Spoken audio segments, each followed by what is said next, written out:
আসসালামু আলাইকুম সুপ্রিয় শিক্ষার্থীবৃন্দ, এলটিএম বিডি ইউরেকা চ্যানেলের পক্ষ থেকে তোমাদের স্বাগতম। আজকে আমি তোমাদের ষষ্ঠ শ্রেণীর গণিত অ্যাসাইনমেন্ট নিয়ে আলোচনা করব। ষষ্ঠ শ্রেণীর তৃতীয় সপ্তাহের গণিত অ্যাসাইনমেন্ট। তো তোমরা সবাই অনেকে পাইছো যে গণিতের অ্যাসাইনমেন্টের প্রথম কোশ্চিনটা এখানে আছে 15, 12, 20, 35 চারটি সংখ্যা। এই সংখ্যাগুলোকে আমাদের প্রথমে লসাগু নির্ণয় করতে হবে। ক নম্বরে দেওয়া আছে লসাগু নির্ণয় করতে হবে। তো ক নম্বর প্রশ্নে এখানে তোমরা লক্ষ্য করো, প্রথম 1 নম্বর প্রশ্নের উত্তর ক নম্বরে দেখবা যে 12, 15, 20, 35। এই 12, 15, 20, 35 তোমরা খুব সহজে এর আগে পঞ্চম শ্রেণীতে তোমরা শিখছো যে কীভাবে লসাগু করতে হয়। জাস্ট ওই মেনটেনে প্রথমে 5 দিয়ে লসাগু ভাঙ্গায় আমরা এই যে 3 পাইছি, এটাকে 20কে ভাঙ্গায় 4 পাইছি, 35কে ভাঙ্গায় 7 পাইছি। এবার আবার 2 দ্বারা আমরা লসাগু ভাঙ্গায় 12কে 6 পাইছি, আবার 3 3-এ আছে, 4কে 2 পাইছি, 7 7-এ আছে। ঠিক একই সিস্টেমে আমরা যদি লক্ষ্য করি তাহলে এখানে দেখো এই যে 6 আছে, 3 আছে। এখন এই 6কে আমরা ইচ্ছা করলে 2 দিয়ে দিতে পারি, 2খানে 2 দিয়ে দেওয়া যায়। এই যে 2 দিয়ে দিলে এখানে 3 হয়, আবার এখানে 3 হয়, এইটা 1 হয়ে যায়, 2 একে 2, আবার এখানে 7 7-এ থাকে। আবার 2টা 3 থাকার কারণে আমরা এখন করতে পারি কি, একটা 3 দ্বারা লসাগু করতে পারি। 1 আছে 1 আছে 1 আছে 7। তো লসাগুর নিয়ম অনুযায়ী যে ইয়াগুলো আসে 12, 15, 20, 35 এর লসাগু আসে এই যে 5 × 2 × 2 × 3 × 7। তো এটা আমরা গুণ করে পাই 420। তো এই 420 পাই, তাহলে আমাদের ক নম্বর প্রশ্নের উত্তর পাইলাম আমরা সংখ্যাগুলোর লসাগু 420। এটাই হচ্ছে 1 নং প্রশ্নের উত্তর।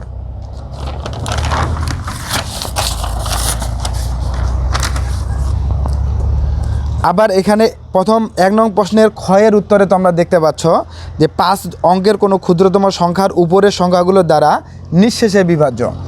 5 অঙ্কের যে ক্ষুদ্রতম সংখ্যাগুলো আছে, 5 অঙ্কের ক্ষুদ্রতম সংখ্যা তোমরা জানো যে 5 অঙ্কের ক্ষুদ্রতম সংখ্যা হচ্ছে একটা 1, 4টা 0। এই 5 অঙ্কের ক্ষুদ্রতম সংখ্যাকে উপরে যে আমাদের যে সংখ্যাগুলো ছিল 12, 15, 20, 35 এই সংখ্যাগুলো দ্বারা নিঃশেষে বিভাজ্য হবে, সেই সংখ্যাটি আমাদের নির্ণয় করতে হবে। তো 5 অঙ্কের ক্ষুদ্রতম সংখ্যা হচ্ছে আমাদের 12, 15, 20, 35 দ্বারা নিঃশেষে বিভাজ্য। সেটি যে লসাগু হবে 12, 15, 20, 35-এর যে লসাগুটা হবে সেটাই হবে নিঃশেষে বিভাজ্য হবে ওই সংখ্যাগুলোর লসাগু। তো এখানে দেখো 5 অঙ্কের ক্ষুদ্রতম সংখ্যাটি 12, 15, 20 এবং 35 দ্বারা নিঃশেষে বিভাজ্য, সেটি এদের লসাগু দ্বারাও নিঃশেষে বিভাজ্য হবে। তো ক হতে পাই আমরা যে সংখ্যাগুলো 12, 15, 20, 35-এর লসাগু কয়ে আমরা নির্ণয় করছিলাম, এটা নির্ণয় করছিলাম হচ্ছে 420। ঠিক একই জিনিস আমরা জানি 5 অঙ্কের ক্ষুদ্রতম সংখ্যা প্রথমে আলোচনা করলাম যে 5 অঙ্কের ক্ষুদ্রতম সংখ্যা হচ্ছে একটা 1, 4টা 0। তাহলে আমরা এটাকে কি করতে হবে, নিঃশেষে বিভাজ্য করতে হবে, ভাগ করতে হবে। ভাগ করলে আমরা কি করব, 420 দ্বারা যদি আমরা এটাকে ভাগ করি তাহলে এখানে ভাগ করা হয়েছে, তোমরা দেখে নিও। তো এই ভাগ করলে তোমরা সবাই ভাগ করতেও পারো অলরেডি, যেহেতু ষষ্ঠ শ্রেণীতে পড়ো। তো এখানে ভাগ করলে 23 আসে, আর অবশিষ্ট ভাগশেষ আসে 340। যেহেতু 340 আমাদের ভাগশেষ অবশিষ্ট আছে, তাহলে এটা কি অবশ্যই 420 দ্বারা নিঃশেষে বিভাজ্য হয়েছে কি, নিঃশেষে বিভাজ্য হয়নি। তো এখানে দেখো 5 অঙ্কের ক্ষুদ্রতম সংখ্যাটি 420 দ্বারা নিঃশেষে বিভাজ্য হতে হলে ভাগশেষ 340 সংখ্যাটি হতে বিয়োগ করতে হবে। ভাগশেষটা কী করতে হবে, 340 হতে বিয়োগ করতে হবে। না নতুবা আরেকটা কাজ করতে হবে, 420 থেকে 340 বিয়োগ করতে হবে, না হলে 80 যে সংখ্যাটির সাথে যোগ করতে হবে। নাহলে কি করতে হবে, এই যে সংখ্যাটিতে 80 যে সংখ্যাটি আছে সেটা যোগ করতে হবে। তো এখানে আমরা যদি প্রথমে এই 340 বিয়োগ করে দেখি সংখ্যাটি থেকে, তাহলে কি হয়, 10,000 থেকে 340 বিয়োগ করলে 9,660 হয়। কিন্তু এটা হচ্ছে 4 অঙ্ক বিশিষ্ট, এটা হয় 4 অঙ্ক বিশিষ্ট, আমাদের প্রয়োজন হচ্ছে 5 অঙ্ক বিশিষ্ট। এখানে দেখো দ্বিতীয় ক্ষেত্রে, এক্ষেত্রে সংখ্যাটি হচ্ছে 4 অঙ্কের, যা গ্রহণযোগ্য নয়। নিম্নের ক্ষুদ্রতম সংখ্যাটি তাহলে হবে আমাদের 5 অঙ্কের করার জন্য তাহলে 80 দ্বারা আমাদের যোগ করতে হবে, বিয়োগ করে আমাদের হচ্ছে না, তাহলে যোগ করতে হবে। যেটা যোগফল হবে সেটাই হচ্ছে আমাদের নির্ণয় সংখ্যা। পরবর্তী 1 নং গয়ের প্রশ্নে তোমরা দেখতে পাচ্ছ যে 4 অঙ্কের কোনো বৃহত্তম সংখ্যাকে উপরের সংখ্যাগুলো দিয়ে ভাগ করলে প্রত্যেকবার ভাগশেষ 10 হবে। এমন একটি সংখ্যা আমাদের বের করতে হবে যে সংখ্যাটা দ্বারা উপরের সংখ্যাগুলো আমাদের এই যে 12, 15, 20, 35 এগুলো দ্বারা ভাগ করলে প্রত্যেকবারে অবশিষ্ট থাকবে 10। প্রশ্নটা নিশ্চয়ই বুঝতে পারছো যে প্রত্যেকবার 10 হবে, যখন আমরা ভাগ করব ভাগশেষে 10 আসবে, আবার ভাগ করব শেষে হচ্ছে নিঃশেষে বিভাজ্য হবে না, শেষে অবশ্যই ভাগশেষ 10 হবে প্রত্যেকটারই, এটা নির্ণয় করতে হবে। তো এটা আমরা কিভাবে নির্ণয় করব? তাহলে এখানে প্রদত্ত ভাজক হচ্ছে আমাদের 12, 15, 20 এবং 35-এর লসাগু। 12, 15, 20, 35-এর লসাগু হচ্ছে আমাদের প্রদত্ত ভাজক, যা আমরা এখানে ক হতে পাইছি। এটা নতুন করে আর লসাগুটা দেখানোর দরকার নাই। 420 আমরা কয়ের লসাগু অলরেডি করে দেখাইছি। তো ক হতে পাই 420। আমরা জানি 4 অঙ্কের বৃহত্তম সংখ্যা তোমরা অবশ্যই জানো। 4 অঙ্কের ক্ষুদ্রতম সংখ্যা হচ্ছে 1টা 1, 4টা 0, আর 4 অঙ্কের বৃহত্তম সংখ্যা হচ্ছে 4টা 9। 4 অঙ্কের বৃহত্তম সংখ্যা এই যে 4টা 9। তাহলে আমরা এটা যখন ভাগ করব 420-কে 4টা 9, 9999 দ্বারা ভাগ করলে এই ভাগফল আসে, এখানে ভাগফল আসে 23 আর ভাগশেষ আসে 339। কিন্তু আমাদের এটাও নিঃশেষে বিভাজ্য হয়নি, অতএব দেখা যাচ্ছে যে 4 অঙ্কের বৃহত্তম সংখ্যাটি 420 দ্বারা নিঃশেষে বিভাজ্য নয়। 420 যেহেতু নিঃশেষে বিভাজ্য নয়, তাহলে কি করতে হবে আমাদের? 420 দ্বারা সেই বৃহত্তম সংখ্যাটিকে নিঃশেষে বিভাজ্য হতে হলে সংখ্যাটি থেকে অবশ্যই কি ভাগশেষ 339-কে বিয়োগ করতে হবে। এই 339-কে আমরা যদি এই সংখ্যাটার দ্বারা বিয়োগ করি, এই 339-কে এটা দ্বারা বিয়োগ করি, তাহলে অবশ্যই 420 দিয়ে কী হবে? নিঃশেষে বিভাজ্য হবে। ঠিক ওই জিনিসটাই তোমরা দেখতে পাচ্ছ যে 339 দ্বারা বিয়োগ করলেই এখানে হচ্ছে 420 দ্বারা এই উপরোক্ত সংখ্যাটি 4 অঙ্কের বৃহত্তম সংখ্যাটি নিঃশেষে বিভাজ্য হবে। তো পরবর্তীতে দেখো, পরবর্তী পৃষ্ঠায়, তবে 4 অঙ্কের বৃহত্তম সংখ্যা পাওয়া যাবে যা 420 অথবা 12, 15, 20, 35 দ্বারা নিঃশেষে বিভাজ্য হবে। তাহলে কি হবে? যে সংখ্যাটা আমরা পাবো এই যে 339, যদি আমরা এই 4 অঙ্কের বৃহত্তম সংখ্যা থেকে বিয়োগ করি, তাহলে যে সংখ্যাটা পাবো এইটাকে আমরা 12, 15, 20, 35 অথবা এদের লসাগু 420 দ্বারা আমাদের নিঃশেষে বিভাজ্য হবে। কিন্তু আমাদেরকে বলছে কি প্রত্যেকবার 10 অবশিষ্ট থাকবে, ভাগশেষ থাকবে 10। তাহলে প্রশ্ন অনুসারে প্রত্যেকবার ভাগশেষ 10 হতে হবে। তাই 9660-এর সাথে 10 যোগ করতে হবে। 10 কী করতে হবে? যোগ করতে হবে। তো তাহলে নির্ণয় বৃহত্তম সংখ্যাটি হবে 9660 যোগ 10, আমাদের আসতেছে 9670। এটাই হচ্ছে আমাদের নির্ণয় সংখ্যা, এটা হচ্ছে উত্তর। তোমরা যদি এই অ্যাসাইনমেন্টগুলো ধাপে ধাপে প্রতিটার অ্যাসাইনমেন্টগুলো পেতে চাও তাহলে অবশ্যই আমাদের চ্যানেলটি অবশ্যই সাবস্ক্রাইব করবা। আমাদের চ্যানেলটির নাম হচ্ছে LTM BD ইউরেকা, এটা অবশ্যই সাবস্ক্রাইব করতে ভুলবা না। তো দেখো পরবর্তী প্রশ্ন, 2 নং প্রশ্নের উত্তর। 2 নং সৃজনশীলে তোমাদের এখানে দেওয়া আছে যে 35 মিটার লম্বা একটি বাঁশের 7.5 মিটার কালো, 5 সমস্ত 25-এর 4 মিটার লাল এবং 8 সমস্ত 10-এর 3 মিটার হলুদ রং করা হলো। তারপরে ক নম্বরে দেওয়া আছে যে সরল। ক নম্বরে দেওয়া আছে সরল। তো দেখো সরল তোমরা এর আগে অনেকবার শিখছো, ক্লাস 5-এও শিখছো, আবার শিখছো প্রথম থেকেই শিখছো।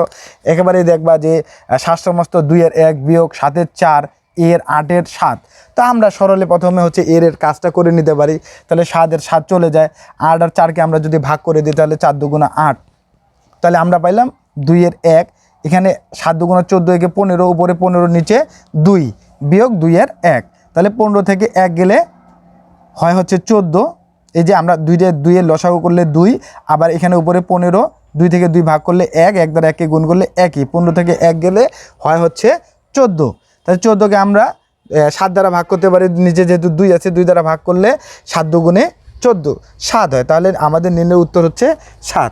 তাহলে 1-এর কয়ের 2 নম্বর সৃজনশীল প্রশ্নের কয়ের সরল পাইলাম আমরা 7, উত্তর হচ্ছে 7।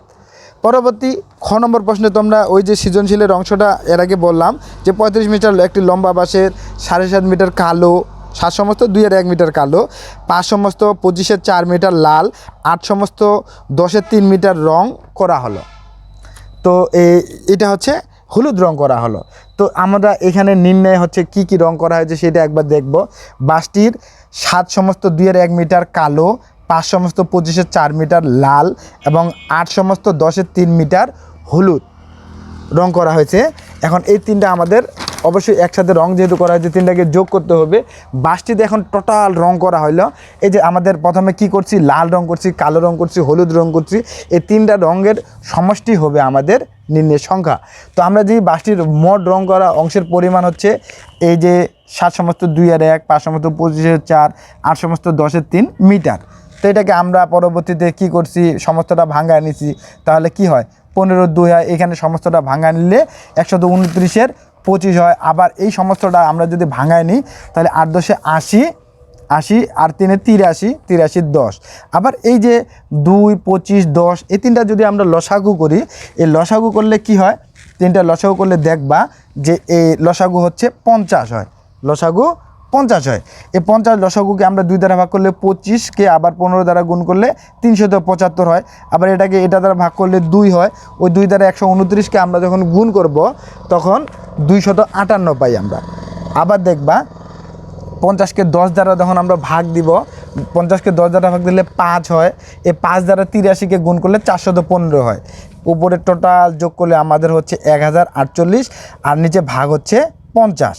তো আমরা আবার যদি উভয়কে একটু ছোট করে নিই, যেহেতু দুটাই হচ্ছে আমাদের জোড়া সংখ্যা আছে, তো জোড়া সংখ্যাকে আমরা 2 দ্বারা সহজে ভাগ করতে পারি। তাহলে এটাকে 2 দ্বারা ভাগ করলে হচ্ছে 25, এটাকে 2 দ্বারা ভাগ করলে হচ্ছে 524। তাহলে আমরা পাইলাম 524 25। যেহেতু আমরা সমস্ত আকারে দেওয়া ছিল, অবশ্যই আমরা এর উত্তরগুলো অবশ্যই সমস্ত আকারে নিব। সমস্ত আকারে নিলে কি হবে, এই 524কে 25 দ্বারা ভাগ করতে হবে। ভাগ করলে আমরা পাই এই যে 20 সমস্ত 25 24, যে উত্তর হচ্ছে 20 সমস্ত 25 24। নিশ্চয়ই তোমরা অঙ্কটা বুঝতে পারছো। পরবর্তী সৃজনশীলের গ নম্বর উত্তর 2 এর গ। তো দেখো এখানে বাসটির কত অংশ রং করা বাকি রইল। বাসটি ছিল 35 মিটার টোটাল। এই 35 মিটার টোটাল বাসটির মধ্যে আমাদের 20 সমস্ত 25 24 অংশ রং করা হয়ে গেছে। তো বাকি আর কতটুকু আছে সেটা আমাদের নির্ণয় করতে বলছে। তো আমরা এখানে খ হতে পাইছি যে রং করা অংশের পরিমাণ হচ্ছে 20 সমস্ত 25 24 মিটার, 20 সমস্ত 24 মিটার। তো এখন 35 মিটার লম্বা বাসটি রং করতে বাকি রইল 35 বিয়োগ 20 সমস্ত 25 24। একেবারে সহজ। এটা তোমরা যখন সমস্তটা ভাঙা নিবা, সমস্তটা ভাঙা নিলে উপরে হচ্ছে 524 ভাগ 25। এখন আমরা কি এটা লসাগু করলে এটার নিচে আমাদের কি একটা 1 ধরতে হয়, 25 আর 1 এর লসাগু 25 হয়। ওই 1কে যখন আমি 25কে যখন 1 দ্বারা ভাগ করবে তখন 25 হয়। এই 25 দ্বারা 35কে গুণ করলে 875। বিয়োগ চিহ্ন আছে, বিয়োগ চিহ্ন। এখন এই 25কে 25 দ্বারা ভাগ করলে 1, সেই 1কে আমাদের 524 দ্বারা গুণ করলে 524 হয়। এখন এটা থেকে 524, 875 থেকে 524 যখন আমরা বিয়োগ করব তখন হয় 351। আবার 351কে 25 দ্বারা ভাগ করলে আমরা পাই 14 সমস্ত 25 1। তোমাদের ভাগটা খুব সুন্দর করে দেওয়া আছে, তোমরা এটাকে প্লুস করে এটা করে নিতে পারবো, ভালো করে দেখে নিতে পারবো। প্রত্যেকটা তুলে নেওয়ার ক্ষেত্রে তোমরা অবশ্যই ওটাকে আটকে রেখে তারপরে এটা সম্পূর্ণটাই তুলে নিবা। তো নিশ্চয়ই বুঝতে পারছো 2 এর গ নম্বরটা, এটা অনেক সহজ। তারপরে হচ্ছে তোমরা দেখবা 3 নম্বর সৃজনশীলটা। 3 নম্বর সৃজনশীলটা তোমাদের দেওয়া আছে দুটি কম্পিউটারের দামের অনুপাত।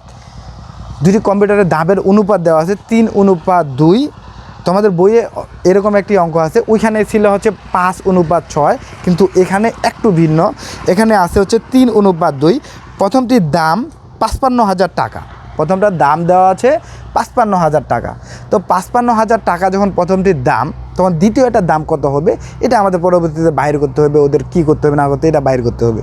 তো এই হচ্ছে বিষয়। তো আমাদের যে বিষয়টা আমি আলোচনা করতে চাইলাম সেটা হচ্ছে যে আমাদের যেহেতু তোমরা আমাদের চ্যানেলের ভিডিওটা দেখে অবশ্যই উপকৃত হবা, তোমরা অ্যাসাইনমেন্টগুলো পরবর্তী অ্যাসাইনমেন্টগুলো তোমাদের অবশ্যই প্রয়োজন হবে। আর পরবর্তী প্রয়োজনের জন্য অবশ্যই আমাদের চ্যানেলটা সাবস্ক্রাইব করবা। দেখো 3 নম্বর প্রশ্নের উত্তরে আমরা ক নম্বরটি পাই। ক নম্বর উদ্দীপকের অনুপাতটি হলো 3:2। আমাদের এখানে ক নম্বরে বলছে উদ্দীপকের অনুপাতটি ব্যস্ত অনুপাতে পরিণত করতে বলছে, ব্যস্ত অনুপাত করতে বলছে। তো উদ্দীপকের অনুপাত আমাদের হচ্ছে 3:2। 3:2 যখন আমাদের অনুপাত হবে, এটাকে ব্যস্ত করলে মানে উল্টায় দিলে আমাদের কি হয়, এটাই হচ্ছে মূলত একেবারে সহজ কোশ্চেন।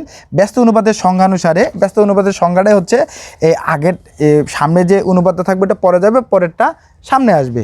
তো 3:2 এর ব্যস্ত অনুপাত হবে 2:3, 2:3। এটা হচ্ছে উত্তর, একদম সিম্পল, তোমরা খুব সহজে হয়তো বা বুঝতে পারছো। তারপর দেখো খ নাম্বারটা। খ নাম্বারে তোমাদের বললাম যে দ্বিতীয় কম্পিউটারটির দাম কত। আগে আমি বলছিলাম এরকম ধরনের কোশ্চেন তোমাদের সৃজনশীলটাতে হবে। তো দ্বিতীয় কম্পিউটারের দাম, আমাদের প্রথমটির দাম দেওয়া আছে এবং একটা অনুপাত দেওয়া আছে, আমরা অবশ্যই দ্বিতীয়টি বাইর করতে পারবো। দুটি কম্পিউটারের দামের অনুপাত ছিল 3:2। প্রথম কম্পিউটারের দাম হচ্ছে 55,000 টাকা। প্রথম কম্পিউটারের দাম হচ্ছে 55,000 টাকা। এখন দেখো আমাদের, তাহলে আমরা লিখতে পারি প্রথম কম্পিউটারের দাম অনুপাত দ্বিতীয় কম্পিউটারের দাম সমান 3:2। এটা খুব সহজে আমরা লিখতে পারি, যেহেতু প্রথম কম্পিউটারের অনুপাত দ্বিতীয় কম্পিউটারের অনুপাত সমান সমান 3:2। তাহলে দেখো প্রথম কম্পিউটার ভাগ আমরা দ্বিতীয় কম্পিউটার লিখতে পারি ইকুয়াল টু 3:2। অনুপাত মানে হচ্ছে ভাগ, তো আমরা ভাগ আকারে এটাকে লিখতে পারি। তারপরে দেখো প্রথম কম্পিউটারের দাম আমাদের এখানে দেওয়া আছে 55,000 টাকা। তো আমাদের এই 55,000টা উপরে দিতে পারি, নিচে হচ্ছে দ্বিতীয় কম্পিউটারের দাম, আবার এই ডান পাশে আমাদের যা ছিল তাই থাকতেছে। এখন আমরা কি করতে পারি, একেবারে বজ্র গুণন, দ্বিতীয় কম্পিউটার গুণন 3, অর্থাৎ 3 গুণন দ্বিতীয় কম্পিউটার, একই কথা। তারপর হচ্ছে 55,000 গুণন 2। আমরা যদি এই বজ্র গুণন বা কণা গুণন করি তাহলে আমরা পাই 3 গুণন দ্বিতীয় কম্পিউটারের দাম 55,000 গুণন 2। এখন দ্বিতীয় কম্পিউটারের দাম যদি আমরা এখানে এই পাশে রাখি, এই 3টাকে ডান পাশে চলে গেলে কি হয়ে যায়, ভাগ হয়ে যায়। বাম পাশের গুণ ডান পাশে গেলে ভাগ হয়ে যায়। তো এই যখন এই পাশে ভাগ হয়ে যাবে তখন কি হয়, এই যে 55,000 ইন্টু 2 ভাগ হচ্ছে 3, এটাকে ভাগ করলে সমস্ত আকার আসে এই যে 36,636.666 এইভাবে চলতে থাকে। তো আমরা জানি যে দ্বিতীয়টার পরে আমরা হচ্ছে 5-এর থেকে বড় সংখ্যা যদি হয়, 5-এর থেকে বড় সংখ্যাটাকে আমরা একটা 1 যোগ করতে হয়। 0 থেকে 4 পর্যন্ত যা থাকবে তাই, কিন্তু 5 থেকে 9 পর্যন্ত যদি আমাদের সংখ্যা থাকে তাহলে দ্বিতীয় দশমিকের পরে দ্বিতীয় সংখ্যাটার সাথে আমরা 1 যোগ করে নিই, তাহলে এটা হয় 36,636.67। তাহলে এটা হচ্ছে আমাদের দ্বিতীয় কম্পিউটারের দাম। নিশ্চয়ই বুঝতে পারছো। আর তোমরা এইটা তুলে নেওয়ার ক্ষেত্রে অবশ্যই যে পৃষ্ঠাটা নিয়ে আলোচনা করা হবে ওই পৃষ্ঠাটা আটকে রেখে ওইটা অবশ্যই খাতায় তুলে নিবা। 3 নম্বরের ক্ষয়ে আমরা দেখতে পাইছি যে 3-এর ক্ষয়ে আমাদের আলোচনা বিষয় ছিল দ্বিতীয় কম্পিউটারের দামটা আমরা বের করে ফেলছি 36,666.67। এই 36,666.67 গ নম্বর প্রশ্নে আমাদের এটাই প্রয়োজন হবে। দ্বিতীয় কম্পিউটারের দাম, আমাদের দ্বিতীয় কম্পিউটারের দাম হচ্ছে এটার সাথে 2,000 টাকা যোগ করলে আমাদের প্রথম কম্পিউটারের দামের সাথে দ্বিতীয় কম্পিউটারের দামের কি অনুপাত আসবে সেটা আমাদের নির্ণয় করতে বলছে। তো আমরা এই তৃতীয়টাতে 3 নম্বরের গয়ে দেখতে পাই, 3-এর গ খ হতে পাই দ্বিতীয় কম্পিউটারের দাম। তো দ্বিতীয় কম্পিউটারের দাম আমরা খ থেকে বের করে ফেলছিলাম যে 36,666.67 টাকা। তো এখানে 36,666.67 টাকা সেটা আমরা লিখলাম। আবার দ্বিতীয় কম্পিউটারের দাম 2,000 টাকা বেশি হয়, দ্বিতীয় কম্পিউটারের দাম হয়। এখন দাম কতটুকু হয়, 36,666.67 এর সাথে যোগ হচ্ছে 2,000। তাহলে এটা যোগটা একটু ভুল হয়ে গেছিলো। এটা হচ্ছে কি হয়, তাহলে 36,000-এর সাথে 2,000 যোগ হলে 38,666.67 টাকা হয়। তো আমাদের এখন এই প্রথম কম্পিউটার এবং দ্বিতীয় কম্পিউটারের দামের অনুপাত বা কম্পিউটার দুটির দামের অনুপাত এখন হবে এই যে দামের অনুপাত 55,000 অনুপাত হচ্ছে কি 38,666.67, আর এটাই হচ্ছে উত্তর। তো তোমরা দেখতে পাইলা যে আসলে খুব সহজেই খুব অল্প সময়ের মধ্যে তোমাদের এই 3টা সৃজনশীলের আলোচনা করা হলো। তো আলোচনার মধ্যে তোমরা দেখতে পাইছো পরবর্তীতে যে কোনো ক্লাসে 6ষ্ঠ থেকে 10ম শ্রেণীর পর্যন্ত প্রত্যেকটা ক্লাসের অ্যাসাইনমেন্ট তোমরা আমাদের এই চ্যানেলে পাবা। আমাদের LTMBD ইউরোকা চ্যানেলকে তোমরা অবশ্যই সাবস্ক্রাইব করে রাখবা। সাবস্ক্রাইব করে রাখলে পরবর্তী ভিডিওগুলো তোমাদের পাইতে অনেক সুবিধা হবে। তো এই বলে তোমাদের প্রতি আমার শুভকামনা রেখে আজকের ক্লাস এ পর্যন্তই। আসসালামু আলাইকুম।